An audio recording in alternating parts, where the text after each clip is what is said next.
let's invite our very first speaker, Kenneth Burke. He's a VP Marketing of Text Request. Kenneth, please try to join me here. All right. Welcome. Hey, thanks for having me here. So is your marketing budget for 2024 bigger than last year or same? Budget is the same, but we're actually expecting to spend less this year. Okay. So I think things have gotten a little bit easier, a little bit more clear for us. And I can get into that. I'm glad you're here to tell us about your bets that you're making for 2024. I'm going to get out of your way, and the stage is yours. All right. Well, thank you. I don't know how many people are expecting bets to be specifically around tactics, but ours are more around bets on consumer behavior. And a lot of it is really just ignoring or filtering out a lot of what is out there to kind of get back to the basics and say, here are 3 things that we bet people are going to act like. And so one thing that's going to be helpful to know is that our company, Text Request, is a text messaging service, and we work with companies across all industries and sizes, but our bread and butter is really a small to medium-sized business, a service business. And so you'll see how that plays in here in a second. But bet number 1 we're making is that people are going to default to making the safe choice.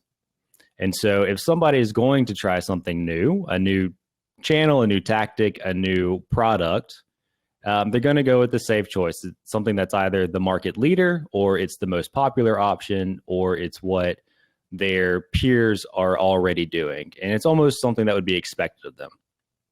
And the idea behind it is fairly simple. It's that you want to minimize risk. And if everybody else is already doing it or believes in it, then it's a safe choice. It's a little easier for you to make that decision. And if it goes wrong, there's not as much judgment on you because everybody else would have done the same thing. And applying that to our go-to-market, it looks like creating more market density. So I mentioned we service lots of customers in lots of different industries. And one thing we're doing this year is, I guess the bet we're making is to go more or closer to all in on a particular industry. And so franchising is an industry that we serve really well. We have for a long time. And we're just kind of tripling down our investment there. And the go-to-market motion for it looks like this. It looks like we've got existing customers that we're doing customer marketing with. So we're using them to get reviews and testimonials that we can share across our channels. And we're asking for referrals. We are also creating content specific to this industry. So we've started a franchise focused podcast where we get franchise owners and leaders and vendors in the industry who are well known. And we just do a quick 20-minute interview with them, and then we can turn that into clips for social media. We've got the full interview for YouTube and for podcast channels, and then we can turn it into a blog post that's 4 steps or 4 pieces of advice to do X, Y, and Z. Then that also complements our BDR outreach. So we've got BDRs who are calling these franchise locations to try to get them to a demo. And all that's working well so far. And then, of course, we're at all the industry events. Franchising is a good industry because it has a lot of infrastructure around it already. So we're at all the events. We're sponsoring things. We are sponsoring the industry outlets. We're getting interviews. There's some PR involved. So we've really got just a full go-to-market motion specific to that industry based on the bet that if we can become the go-to choice there, our sales cycle is going to speed up. Our average customer value is going to increase. And we're going to get a lot more sales and everybody's going to go home happy. Bet number 2 we're making is that if it's easier to buy something, people will buy more of it.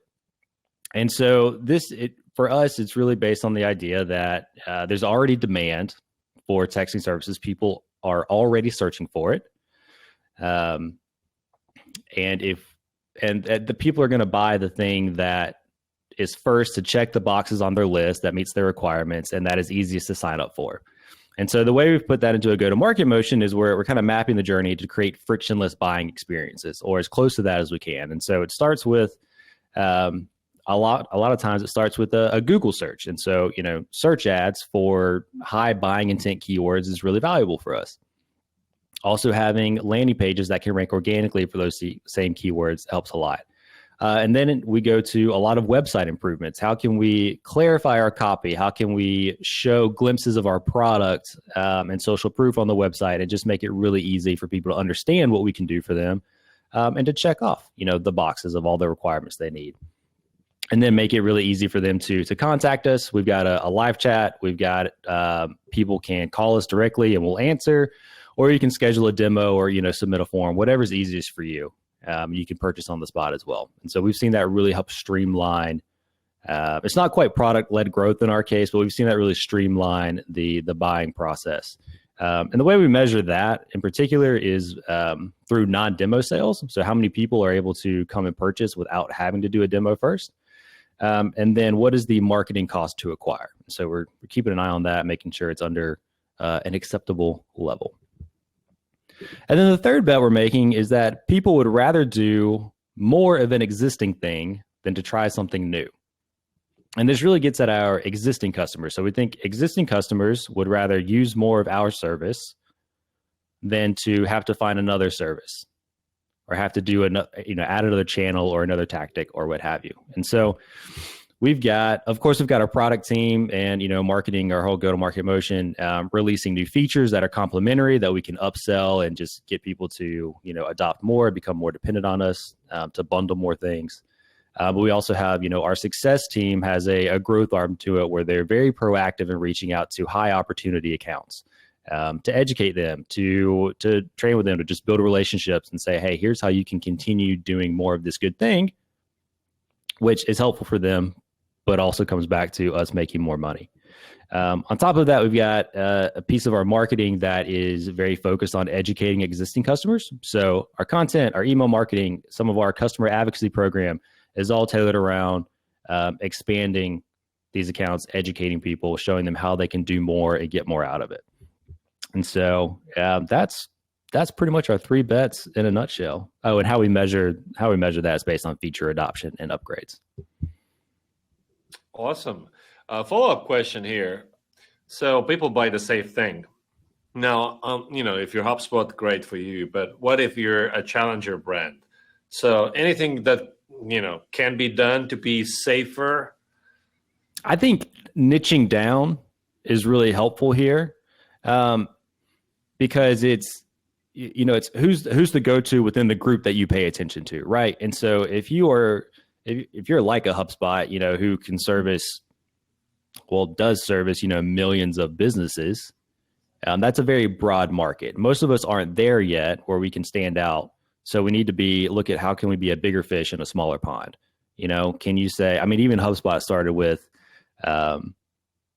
small businesses specifically for marketing automation, right? Which is a much smaller group of people, became easier for them to stand out. And then they started to expand over time. And that's really what we're doing in franchising, as opposed to going after, the small business market entirely. And talking about being easier to buy. So so there's, in B2B SaaS, it's like, okay, should they go through self-serve? And then, there's activation issues. So should they go through sales? And of course, some don't want a demo. Like they're ready to do weeks of research on their own just to avoid a conversation. So what is your take? What should one do to accommodate for all these ways people want to buy? Yeah, people are different. And so you need to be able to account for that. Businesses always want to fit everybody into a single process. And the fact is consumers just don't act singularly. And so you need to be able to have particularly in SaaS, need to be able to have a product-led growth or a self-serve motion. You need to be able to have a strong sales team who can either help turn those small opportunities into bigger ones or can help people navigate a buying decision. And then you also want, some more of that on the back end. So you want people to be able to continue their own education. You want them to be able to reach somebody whenever they need or have questions. And it's really just about, empowering every step of the way. Awesome. Well, thank you for coming on, Kenneth, and sharing your bets.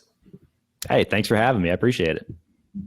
Everybody give Kenneth a follow on LinkedIn and, we'll see you there.